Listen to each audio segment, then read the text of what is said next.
தொடர்ந்து சிபிஎம் மாநில செயலாளர் சண்முகத்தினுடைய நேர்காணலை மீண்டும் ஒரு முறை பார்க்கலாம். இரண்டாவது, எங்களை பொறுத்த வரைக்கும் தேர்தலுக்கு பிறகு தேர்தல் முடிவுகள் என்ன மாதிரி வருது, அதில் ஒருவேளை தனிப்பெரும்பான்மை கிடைக்கவில்லை என்று சொன்னால் கூட்டணி ஆட்சி என்பது வேறு. அது இயல்பாக அப்படி தான் போய் சேர முடியும். பட் அத்தகைய ஒரு சூழல் என்பது வருமா வராதா என்பதை பற்றி இப்போது முடிவெடுக்க முடியாது. பட் எங்களை பொறுத்த வரைக்கும் திராவிட முன்னேற்ற கழகம் தனி பெரும்பான்மை பெறும்.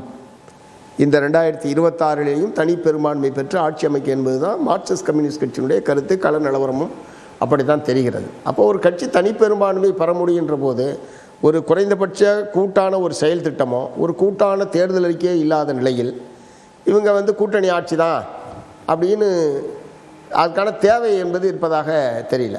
சிபிஎம்மை பொறுத்த வரைக்கும் அது அந்த பிரச்சனையே எழலை.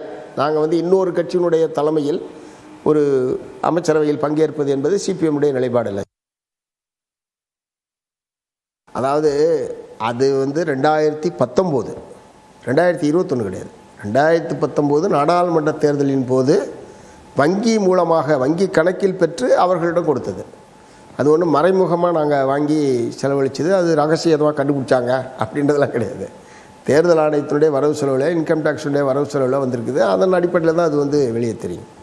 அதை கட்சி நாங்கள் எங்கள் கட்சியை பொறுத்த வரைக்கும் தேர்தல் அணுகுமுறை என்னென்னா, அது திமுகவோட உடன்பாடு கொண்டிருக்கிற போதும் சரி, அதிமுகவோட உடன்பாடு கொண்டிருக்கும் போதும் சரி, அவர்களுடைய கட்சிக்காரர்களுடைய செலவை அவர்கள் பார்த்து கொள்ள வேண்டும். எங்கள் கட்சி செலவை நாங்கள் பார்த்துக்குவோம். இது எங்கள் உடன்பாட்டினுடைய ஒரு பகுதி.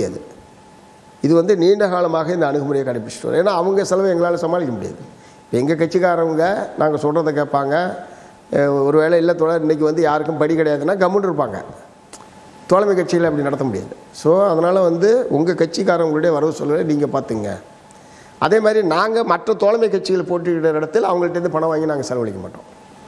அங்கேயும் தோழமை கட்சிகள் போட்டியிடக்கூடிய இடத்துலையும் நாங்கள் தான் எங்கள் சொந்த பணத்திலேருந்து தான் நாங்கள் செலவழிக்கிறது என்பது அது எல்லாத்துக்குமே தெரியும். அதை பாராட்டவும் செய்வாங்க. திமுகவும் பாராட்டிருக்காங்க, ஜெயலலிதா பாராட்டிருக்காங்க, கருணாநிதி, ஸ்டாலின் உட்பட எல்லாருமே பாராட்டிகிட்டு இருக்காங்க. எப்படி இந்த காலத்தில் இப்படி ஒன்று இருக்கீங்கன்னு சொல்லிட்டு.